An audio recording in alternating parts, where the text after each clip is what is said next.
Short-term thinking and the credibility gap. The challenge with political apathy or amateurism is that those who fall into either category generally maintain some superficial awareness and engagement in the political process. Those who still vote largely restrict their activities to the voting booth. The effect is that those who superficially participate become trained to think in short 2 to 4 year cycles, much like research that has shown that the maximum attention span of the TV generation became synchronized with the duration of programming between commercial breaks. Many of those who are superficially engaged in the political process have had their cycles of commitment synchronized to the election cycles. In their minds, if something isn't achieved within the time frame of 1 or 2 election cycles, then it is a total failure and is completely dead. Often they look at the first defeat or setback as fatal, and it is, at least where their support is concerned. However, those who are most connected to a political community and who are politically engaged seem immune.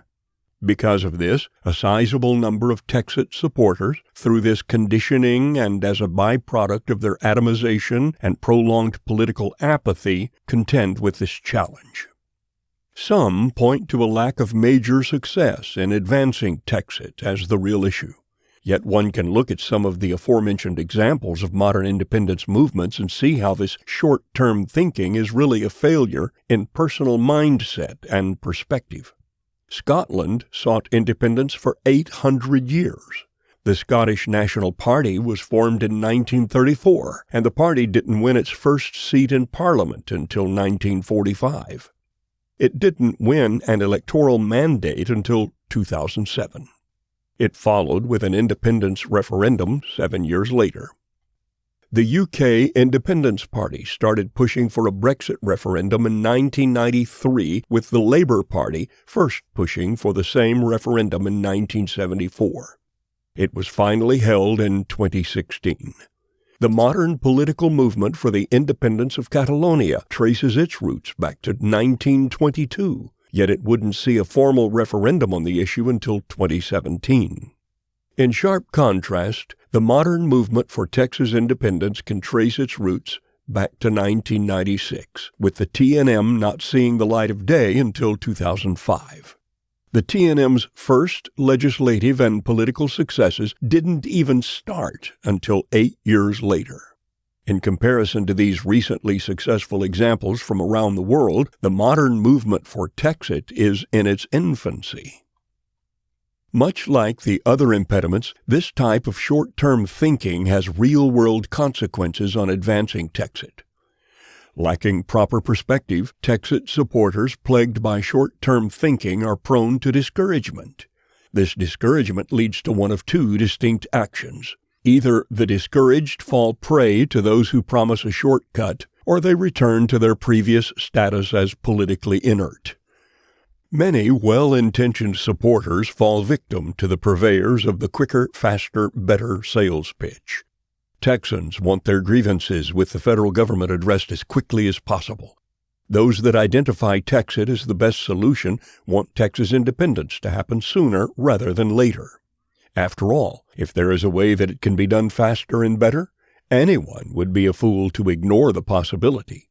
However, if you couple this with political amateurism, it becomes too common for Pied Pipers to lead TEXIT supporters into deeper discouragement. This has not gone unnoticed by the political class, which is quick to use it to their advantage for short-term political gain. Rick Perry, after playing coy with the issue of TEXIT in 2009, utterly failed to protect Texas from federal overreach as the governor of Texas. Instead of using his position to champion a vote on TEXIT, he wrote a book and is now a member of Trump's cabinet as the head of a federal department he loudly declared should be abolished. Greg Abbott seems destined to follow in Perry's footsteps. As Attorney General, Abbott's strategy in battling federal overreach could be condensed to tweet, sue, lose, repeat. As Attorney General, he scuttled talks between then Lieutenant Governor David Dewhurst, representatives from the TNM, and his office, because his primary concern was his impending campaign for governor and his fear of how it would look. Now that he's governor, he no longer has the power to sue the federal government, thereby streamlining his strategy to tweet and repeat. However, he did take a note from Perry's book, now using the phrase of, "if Texas was its own country," to elicit applause. Even as these two high-profile politicians publicly pandered to TEXIT supporters and privately derailed their efforts, there were many who vested all their hopes for a quick TEXIT into these two men and were let down. These two are just some of the high-profile examples. Over the years, TEXIT supporters have been pitched every form of quick fix for the Union or faster path to independence. Whether it's the latest political messiah running for federal office who is promising this time will be different, to the newest political fads like get out of our house or convention of the states, they've all been more hype than hope and doomed to failure. The growth of social media has amplified this phenomenon, especially when it comes to TEXIT.